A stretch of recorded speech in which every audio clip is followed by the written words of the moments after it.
mindset. You can lose it all, but you can get it right back.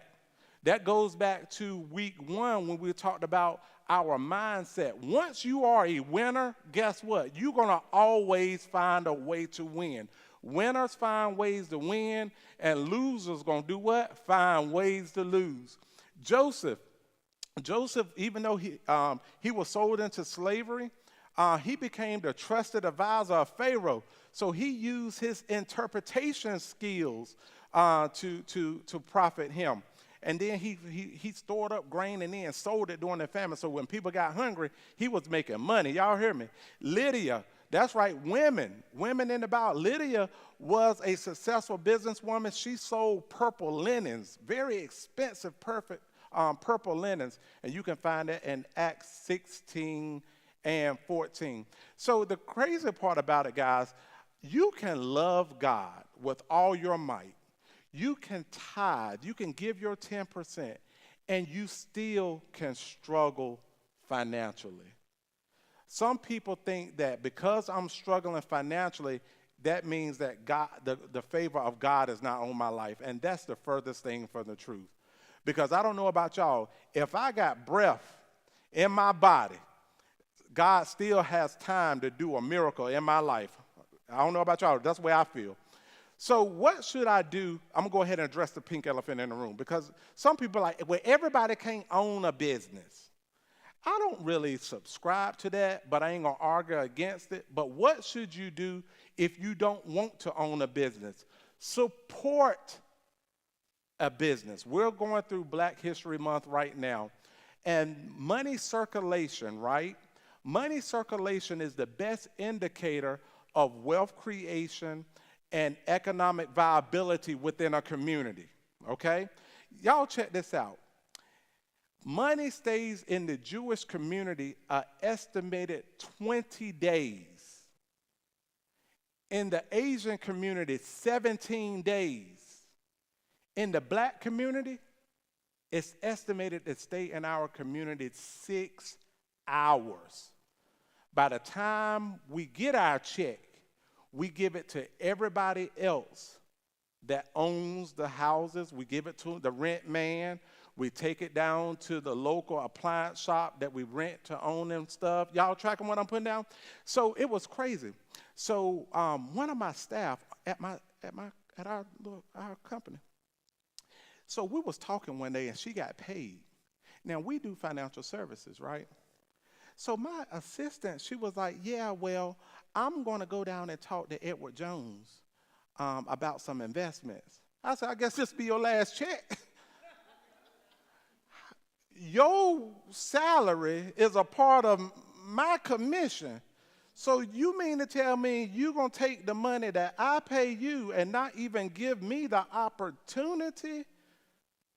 No, that ain't going to work. Now, she ended up firing herself, so we ain't got to worry about no labor complaints or whatever the case may be. But our mindset has to be, especially as a people, can I intentionally buy Black? Let me repeat that again. Can I intentionally buy Black? Because if you think about it, right here in this congregation, matter of fact, are there any business owners present right now? And if you're watching online, if you're a business owner, type in the name of your business and what you do, if you got a website or whatever the case may be. Reverend Morris, what type of business? Stand up and tell the people loud and proud. What kind of business do you own? What's the name of your business? I do behavioral health. So if y'all got people that don't know how to act right, if you don't know how to act right, go see Beverly. So do you service adults, children, adults with behavioral issues? My phone number. I got insurance. So you take insurance? Medicaid, okay. So, but how many people knew that Beverly owned a behavior? Joanne. Joanne Morris, Reverend Morris. How many people knew that she owned a behavioral health company? One. Now we know, right? So anytime now you hear people talking about little Ray don't know how to act in school, the teacher calling, you know what I'm saying? The first person that you should think about should be Reverend Morris. And then at least refer her to business, and it's up to her to keep the clientele. But it's our job to bring awareness to each other, and everything that we need as a people is in our own community. Hello, somebody. All right, who else own their own business? Dana, your wife Dana, she cooked some good chicken. No, she did them pretty decorations. That's right. We went to the brunch on Saturday morning. I said, ooh, look at them feathers. Ooh, they so pretty, the red tablecloths, and then them acrylic chairs the other night. I had never seen it put together like that. But it's crazy because our company, we're getting ready to put together a masquerade ball. So guess who I thought of when I said decorations now? I'm going to go get Dana to do it. And then we got a caterer. Miss Bridget, did y'all taste that chicken? Huh? She made that chicken cluck. You hear me? That chicken was crisp on the outside, juicy on the inside. They didn't give me enough rice, though. They just gave me a little. I had to get Tia rice. I said, give me some of your rice, girl. They didn't give me that much. But I'm telling y'all, that's the way that we have to start thinking. How can we, and then this is what kills my nerves. Okay, I probably shouldn't get on this, but if you're doing business with a brother or sister, and maybe the experience ain't what you maybe like, you ain't got to go online and blast them. Because Walmart done got rid of almost all their cashiers, and y'all still up in there checking your own groceries out, bagging your own groceries, and paying full price. Y'all tracking what I'm putting down? So we ain't got to put our people on blast. You just don't go back over there no more, all right? Because it could have been a bad day. It just could have been a bad day. But we have to get very good at circulating money within our own communities. Robert Abernathy, we talked about this the first week, but it's worth repeating again. He said that him and Dr. King did a great job segregating the lunch counter, but they never segregated the dollar bill. And to live in a world of free enterprise and not understand free enterprise is the modern definition of slavery. It ain't about cotton fields no more. The average plantation was over 200 acres. Plantations have been shrunk now to about 6 inches between your ears. And that's our mindset. Y'all tracking what I'm putting down? So we have to be more intentional about learning about money, learning about the economy. How can we better ourselves and circulate money throughout our communities? Now, there's a book that I highly recommend that you read called Rich Dad, Poor Dad by Robert Kiyosaki. Now, this is a secular book, but it's good. I'm telling you right now, it is good.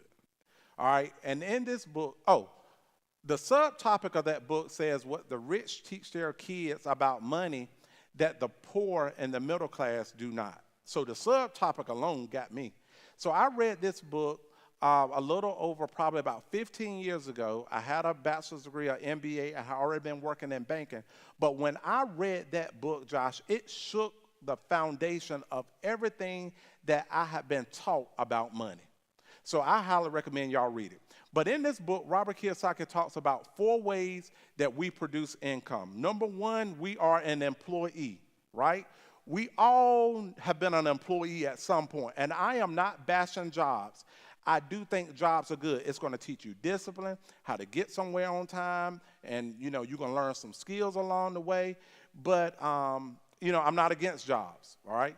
But jobs, we exchange our most valuable asset, Beverly, and that's our time, because we can always make more money, but I ain't never seen nobody make more time. Hello? So we exchange our most valuable asset, our time, for the almighty dollar. So I tell my kids, it's nothing wrong with buying Jordans or having a desire for designer labels and stuff like that. But before you spend your money buying those things, think about this. How much of my life did I have to give in order to buy X, Y, and Z? So what I mean by that, if a pair of Jordans cost $300 and you make $10 an hour working a job, that's 30 hours of your life to buy one pair of Jordans. I went to a Charlotte Hornets game one time, and Jordan came out the back and sat on the bench. He won't even wearing Jordans. If I walked right past Michael Jordan, I bet you he wouldn't even speak to me while I got his shoes on. So let's be just mindful. It's nothing wrong with those things, but let's have the right perspective on it. So once you grow your income and you're making some good money and $300 is just a drop of a hat, yeah, buy it, have a good time. But think about how much time it takes us to make our money, because that's what we're doing every single day. We're selling our time for money, all right? This next stage is self-employed. When you go from, can you put the slide back up? When you go to self-employed, right, most people, they get a skill set and they say, you know what, I'm just making enough money to pay bills. Y'all know that's how most Americans live, right? Check to check. Every 2 weeks, you get paid, you pay bills, and you do it right back again, right? So then you want to go out and start a business, start a little side hustle, whether it be landscaping, even doctors and dentists. They are self-employed people. They're still exchanging time for money, because if they are not the ones out there making things happen, ain't no money being made. My dentist, you know, do y'all dentists try to talk to y'all while they're in your mouth? That's the most aggravating thing. You're slob, dropping all, anyway. So she was like, Terry, my hygienist can't even start cleaning teeth until I step foot in the building. So everybody think I got this, it's a beautiful office, but this nice prestigious office and this prestigious title, guess what? If I ain't in the office, ain't nobody drilling, filling, or billing, nothing. All right, so if you ever want to become financial free and financially independent, right, you want to make that transition from the left side of that quadrant over to the right side of that quadrant, where you become a business owner. See, most self-employed people like us, right, we are still owning it, because if it ain't us doing it, it ain't making money, right? Whereas when we become a business owner, we start developing systems where money can be made without us actually being there. It's called leverage income. Some people call it passive income, right? Let me tell you this. Wealth building is a team sport. Amen, lights. Wealth building is a team sport. I don't know about y'all, but one of the things that I see in the marketplace that especially hinders us, even once we become self-employed and we got our own business and making enough money to just, take care of us, or we start making a little bit more money than our mama and daddy, and we get a little arrogant, where we'd rather be the king of something big than massive, but a smaller piece of a massive corporation. Y'all, Walmart, Sam Walton and them boys, Disney, they are nowhere involved in the day-to-day of their businesses, but because they have employees, they are leveraging employees' time, they are making way more money. J. Paul Getty, one of the first billionaires recorded, said this: he would rather have 1% of the efforts of 100 people than 100% of the efforts of his own. So what we want to do is start leveraging, right, and getting passive income. Because once you start having, how many people got passive bills? The mail got to come, rain, sleet, or snow. I don't care who you are. You got light bill, water bill, even if you're debt free, you got some bill coming. So the definition of financial freedom is when you got enough passive income coming into your bank account that can cover your lifestyle. Now you are financially free, okay? When we owned a janitorial business, right, we used to be terrified to go on vacation. Y'all know how people are when the boss away, or the cat's away, the mouse play. You be like, did they even show up? What are we going to go back to? Is the business even going to be there? You know what I'm saying? But when you have leverage, right, you can take a vacation and be all right. An investor, that's where you have your money working for you. But check this out, y'all. 95% of the wealth is in the hands of business owners and investors. But that's where 5% 5% of the population is there. 95% of us are on the employee or the self-employed side. But that's where only 5% of the wealth is. So have you ever wondered why you are financially frustrated? Could it be that we are trying to get free in a system that wasn't designed to create freedom? Does that make sense? So what we need to do, I know some people don't want to own a business, but we got to figure out a way, how do we make our active income and then turn around and invest it so that it can start producing passive income? To me, going in business is like legit. Because if you want to make really big money, passive income, you got to have a lot of money in the bank. You got to be like, somebody that's got 2-3 million to generate 70, 80,000 a year. Whereas if you go in business and you could become a part of the right business, you can create passive residual income. For example, rent on a house. Renting a house is a great residual income, right? But, you got to have credit to get the house. You got to put 20% down to finance the house. And you might make $400 a month after you pay the mortgage, taxes, and insurance. Well, what if the hot water heater go out? What if the AC go out? That could wipe out a year's worth of profits, right? Whereas if you start a right type of business and build it the right way, we can show you how to generate way more profits for a lot less money. All right, so who done did it? Who done did it? A lot of times we don't know what we don't know. I heard it said this way: if you want to keep something away from people, you put it in between two covers and you call it a book. I heard somebody else say it this way: if you can read and don't, you might as well be the person who can't. I highly recommend you read this book right here called The Wealth Choice. It's Success Secrets of Black Millionaires by Dennis Kimbrough. If you are ever lacking motivation, or you need a story of somebody who got it out the mud, this book right here has several examples of people who look like me and you that started a business and built something massive. Now, it ain't going to happen overnight because we got to get our minds right. When you're trying to go from an employee mindset to a business owner mindset, that's one of the hardest transitions that I've seen people have to make.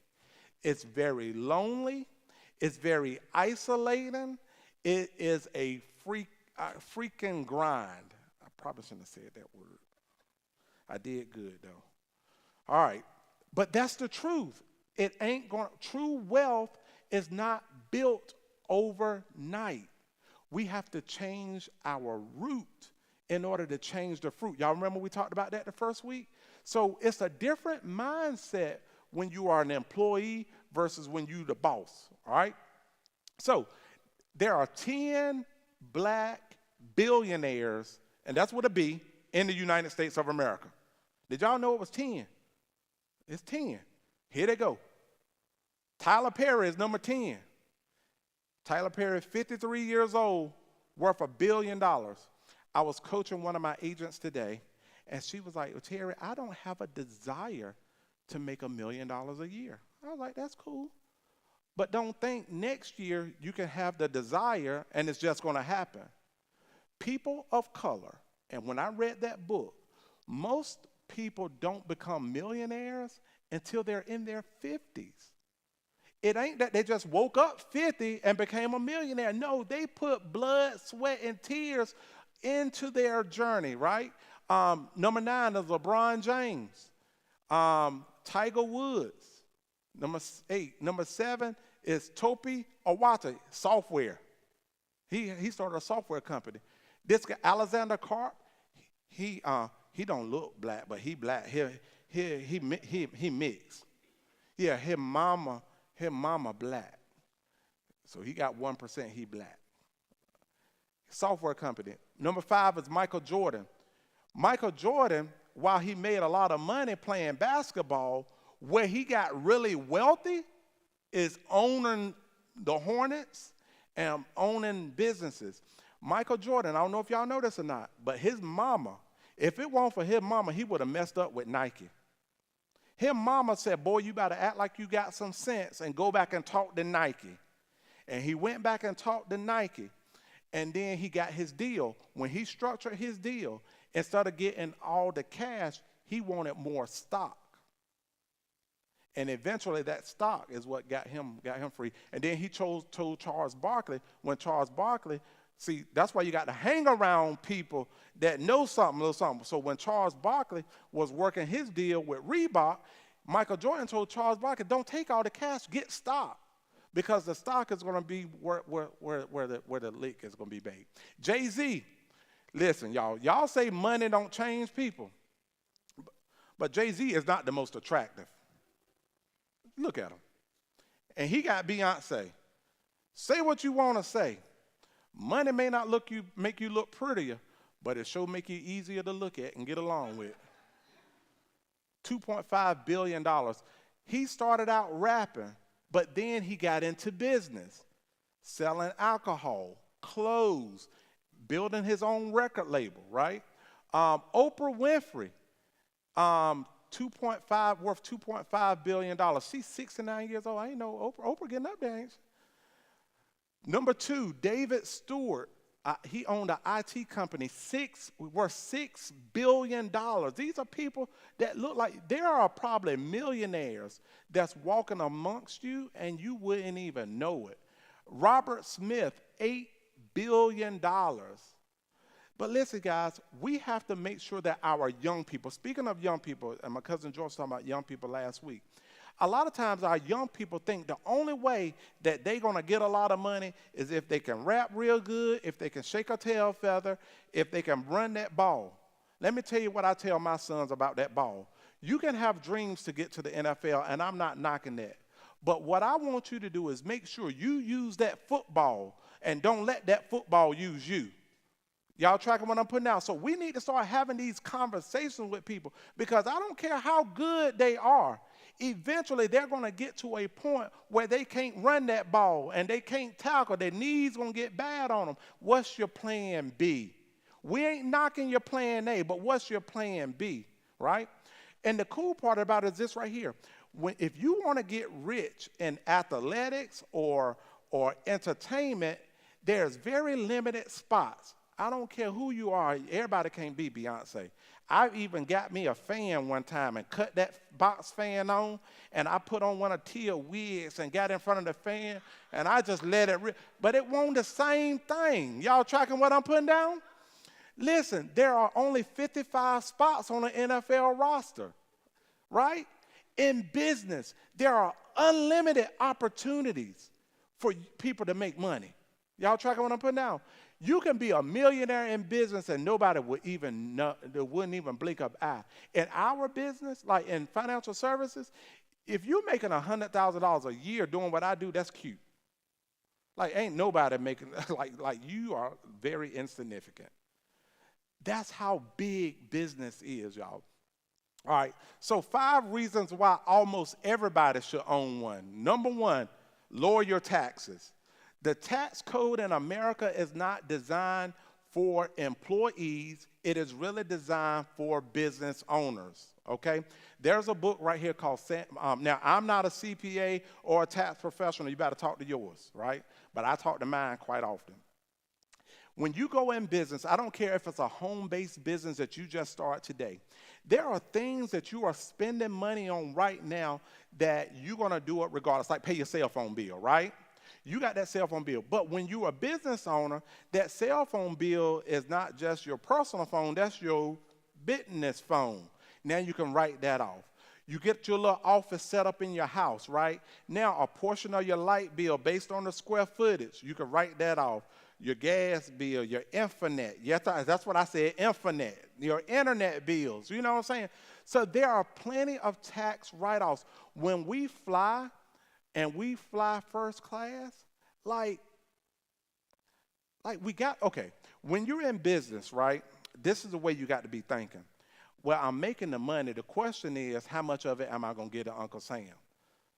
So my guy be calling me. He be like, all right, Terry, you already looking like you making too much money. So I be like, okay, well, when we go on our next trip, we're going to fly first class. And then you pay more money. You get up to the front of the plane. You don't put up with a lot of the riffraff, but it's a tax write-off. Y'all tracking what I'm putting down? A lot of people are flexing on Instagram and ain't got nothing to write off. And you giving, Uncle Sam, I ain't against paying taxes, but don't pay more than you have to. Number 2, financial independence, y'all.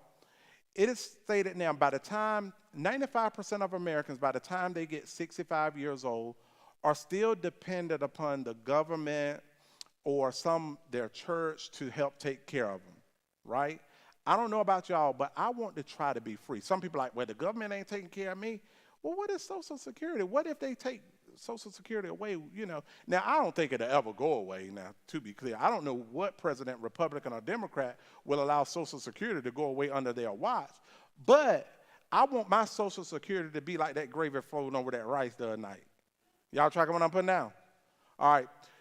Some people are like, my boss don't tell me what to do. And yes, they do. He tell you where to live, where you could go to school, what kind of car you could drive based on the size of your paycheck. Number 3, passive income. We already talked about that. Passive income is the route to freedom. So homework for tonight, if you figure out how much it costs you every month to live, try to get that plus $1 in passive residual income, and now you are financially free, okay? And there are several ways to get passive income. You can do ebooks. You can do affiliate marketing. There are plenty of different creative ways to make money. Number 4, create jobs, job creation. Did you know, they give businesses additional tax credits for hiring people?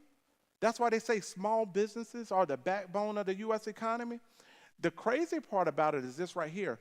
Most of our black businesses, we're more so self-employed. But we also have to if we want to go to that next level financially, black businesses should grow so big that we're now hiring our kids coming out of HBCUs. That's next level thinking. I'm thinking, how many can I have that's a part of my company? And now we are teaching that stuff, man. That Josh, it's going to get big.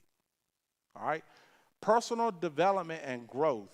On your road to entrepreneurship, you're going to learn who you are. You're going to learn if you truly got that grit, if you got that grind, if you got that dog, or whatever you want to say. But that's the thing that personal growth has been a very good journey that we have been on for quite some time. And it's crazy because your friends and stuff, they're going to start saying stuff as you start working on yourself, like, oh, you think you're better than somebody else? You changed. I'm like, yeah, I kind of did change. Do you think I worked that hard to stay the same? You got to stop letting people talk you out of where you are going. Because y'all know how it is, right? They just miss you. If comfort is right here and your destiny is over here, the further that you move towards your destiny, you're moving from your comfort, and they just miss you. They're going to say stuff like, you're burning the candle at both ends. They're going to say stuff about, ain't nobody in our family ever did nothing like this before, so what makes you think that you can do it? And it's not that they're trying to derail you, they're just trying to protect you from the disappointment and the pain that you got to go through. But I'd rather go through the pain on my way to destiny than to stay the same. Because if I stay the same, I already know what I'm going to get. But I would rather die on the road to freedom than to die in my comfort zone. So where do I start? That's a good question. I'm glad you asked. This is Bible study, so I got a verse for you. 2 Kings 4:1-7. I'm going to read it to you. Okay, here we go. The widow of a member of a group of prophets went to Elisha and said, Sir, my husband has died. As you know, he was a God-fearing man, but now a man he owed money to has come to take away my 2 sons as slaves in payment for my husband's debt. So this woman go to the preacher. And like, preacher, my husband died. He ain't having enough life insurance to pay off his debt. What am I going to do? They about to come take my 2 sons and turn them into slaves so they can work off my husband's debt. Then verse 2 says, what shall I, the preacher looked at the woman and said, what shall I do for you? What you want me to do? Tonight is about profiting. A lot of times we're waiting for the preacher to pray over us. We're waiting to get in the $100 line, the $50 line, and then just everybody just get with your neighbor and bring something to the line. Y'all been in them, seen that stuff before? The preacher said, what shall I do for you? Tell me, what do you have at your house? The preacher said, what do you want me to do? What you got at home to work with? So then verse 3, he said, and the woman said, nothing at all except a small jar of olive oil. Verse 3 says, he says, go to your neighbor and borrow as many empty jars as you can. See, Dave Ramsey said that ain't good. There is some good debt, right? He said, go borrow as many jars as you can, Elisha told her. Then you and your sons go into the house, close the door. Sometimes we got to go in the house and we got to close the door. See, when you close the door, it shuts out the outside noise.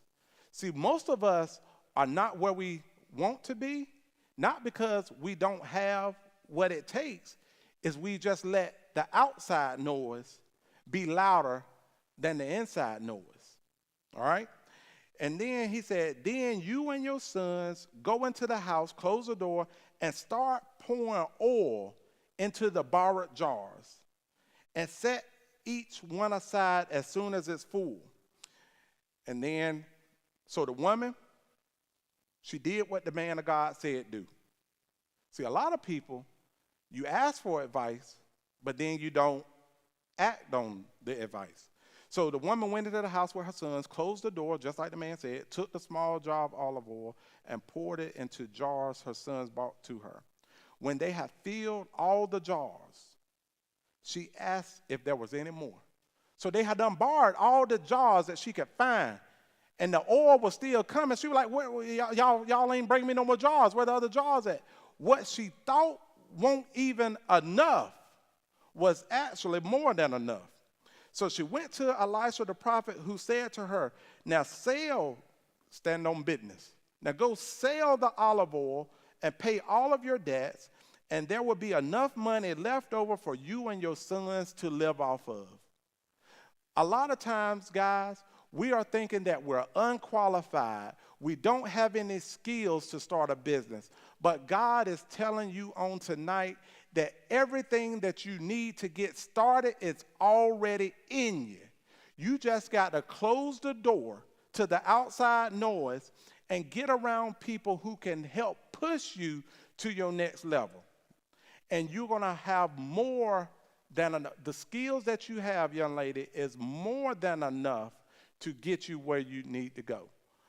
So look at your neighbor and say, there's an economy inside of me. There's an economy I'm a whole economy by myself. I'm a vibe all by myself. When I step in the party, I bring the party to the party. Y'all tracking what I'm putting down? I'm a whole vibe by myself. I'm not a businessman. I'm a businessman. So think on these things. Think on these things when you go home. Know your desire. Why do you want to go into business? Look at your life. Think about it. What would it be like if I could be financially free? Because I still believe if I had a choice to work for somebody else or work for myself, if it was possible, I would work for myself. Number 2, what am I passionate about? What am I passionate about? It could be something as simple as cutting grass. Y'all, I paid my lawn man. Now, my grass ain't nowhere like Miss Shirley's. Miss Shirley got the best grass in the neighborhood. I mean, every year, consistently. But anyway, I told my lawn man, I said, you see that house down the street there? That's what I want mine to look like. He said, you got to put more money in it. I said, I don't want to. He said, you got to water it. But anyway, do you guys know plumbers make over $100,000 a year? Go to Forsyth Tech, 6 months, get you a plumber certification, work with somebody for 6 months to get some experience, and then strike out on your own, get one truck making $100,000, get your second truck running, you're probably making $125,000, your third truck, you're making $150,000. Y'all tracking what I'm putting down? Like the trades, there is money in the trades. We have to make sure all our kids ain't going to go to college, and that's okay.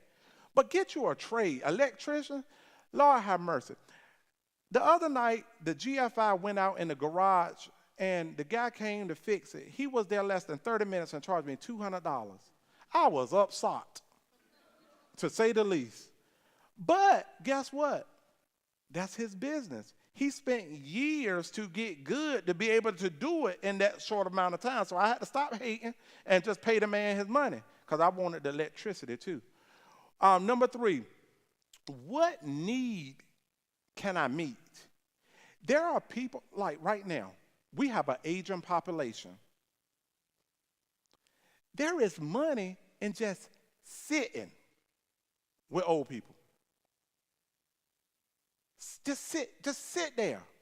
They don't want much. Cut the TV up for them. You know they got to have the prices right on blast. Y'all tracking? But there is money in just sitting, washing their clothes. Like, we take our clothes to that lady, and she wash them and fold them. Only thing Tia got to do is go pick them up. I like that type of stuff. Because that's a business for her. Cleaning. There's a lot of money in cleaning. We had a janitorial business, we were making money. You hear me? We were making some money. And I go in that building. They ain't know I had a master's degree and an MBA, but I get up under that toilet, we'll hit it, pop, pop, pop, and get up out of there. That's a lot of money. So what am I passionate about? Can it be turned into a profit? Can it be turned into a profit? Is there somebody already doing what I want to do? Because there is nothing new under the sun. Find somebody who's doing what you want to do at a high level and copy. There is nothing wrong with being a copycat as long as you're copying the right cat. But most of us are copying Tom and Jerry. That ain't going to work. Number 6, what is the market saying? The market is going to tell you if your idea is good or bad. Now, if you get in business and you ain't making no money, don't love it so much that you don't listen to the market and you go backwards. We ain't trying to go backwards. And last but not least, what can I do today to work towards what I want? A lot of times we don't start because our goal is so big. We don't want to crawl before we walk. But just what can I do today to get started? Dr. Miles Monroe said this: the wealthiest place on the planet is just down the road. It's the cemetery. There lies buried companies that were never started, inventions that were never made, best-selling books that were never written, masterpieces that were never painted. In the cemetery is buried the greatest treasure of untapped potential. So how should I end? We should die on empty. We should make sure that every gift and talent that God has given us, that we have nurtured that talent and got every single thing, monetize it to do whatever we can do to, first of all, glorify Him, advance the kingdom, oh yes, and make some money, honey. The love of money is the root of all evil. It ain't money. Give me a lot of it. I got a lot of love. I got a lot of love for God. I want to give money away to businesses, and we got to help these children. Y'all got to help them children get them uniforms and stuff like that. That stuff is amazing, y'all. And you get tax write-offs too. Whew. Yes, Lord. So that's how we should end. We should die on empty. That's all I got for tonight, y'all. Any questions?